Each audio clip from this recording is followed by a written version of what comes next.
साथियों, नमो बुद्धाय, जय भीम, जय भारत, जय संविधान। साथियों, आज का हमारा विषय है दिवाली का इतिहास। आप लोग त्यौहार तो अवश्य मनाते हैं, लेकिन किसी भी त्यौहार का इतिहास नहीं जानना चाहते, न जानते हैं।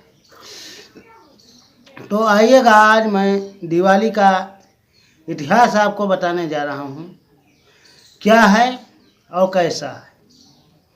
आप सोचिएगा कि दिवाली को कहा जाता है कि जब राम रावण का वध करके अयोध्या वापस हुए थे, तो उनके वापस आने की खुशी में दिवाली मनाई गई थी।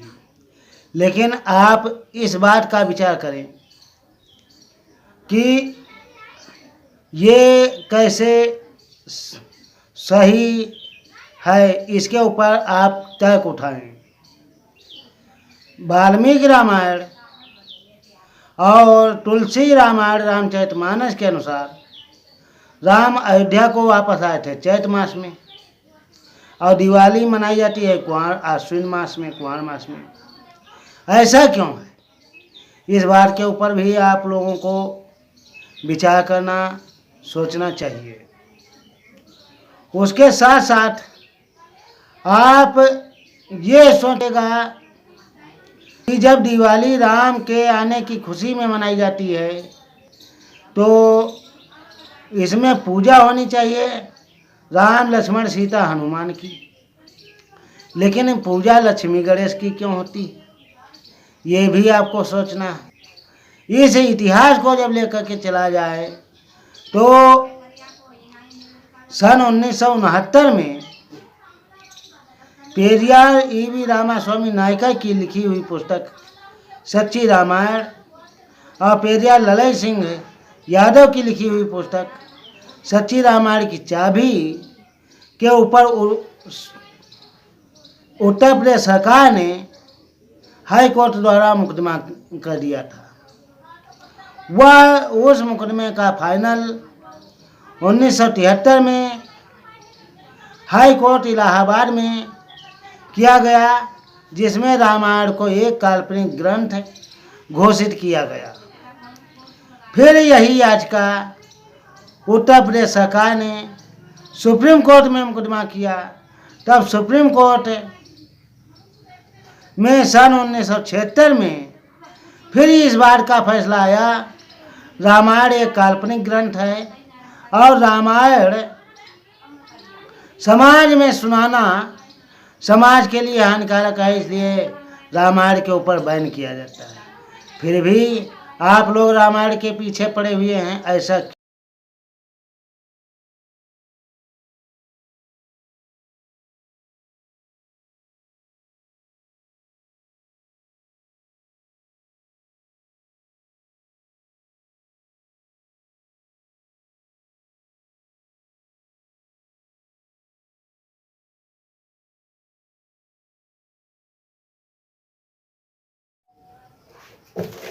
तो साथियों, रामायण वास्तविक काल्पनिक है।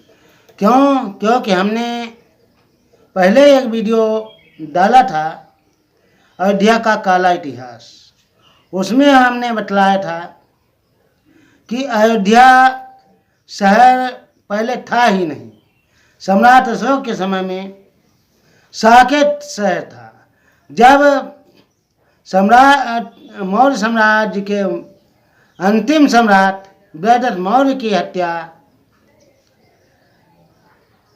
पुष्यमित्र शुंग नामक ब्राह्मण जो सेनापति था किया था, तो इसका समाज में विद्रोह पैदा हो गया था।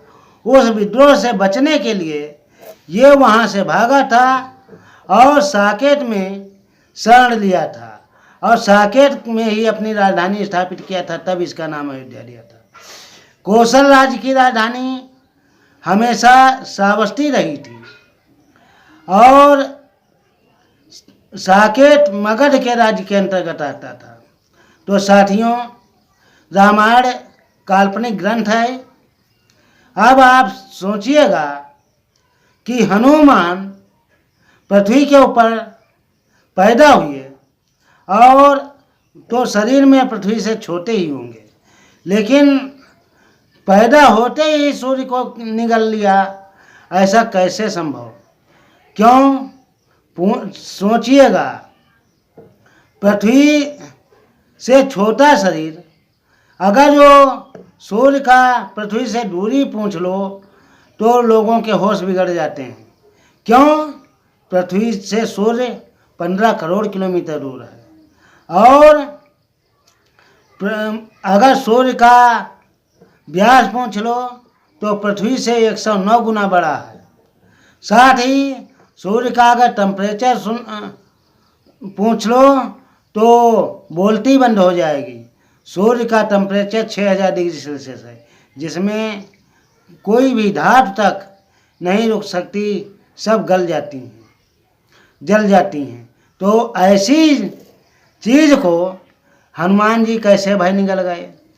ठीक इसी तरीके से लक्ष्मी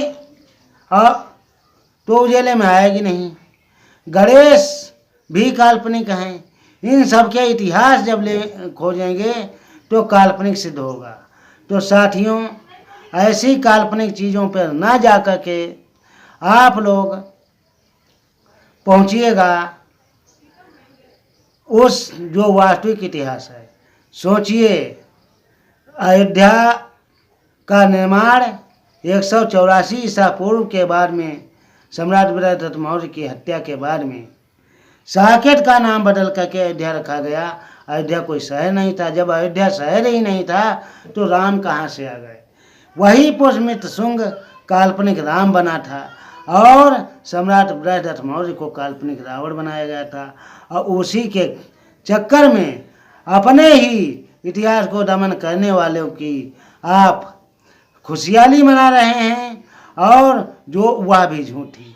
इसलिए साथियों, जानबूझ करके दिमाग खर्च करें और दिमाग से काम लें। और इसी के साथ में मैं अपनी बात रोकता हूँ। आगे फिर मिलेंगे। अगर यह वीडियो हमारा ज्ञानवर्धक लगा हो तो चैनल को सब्सक्राइब और वीडियो को लाइक व शेयर अवश्य करें।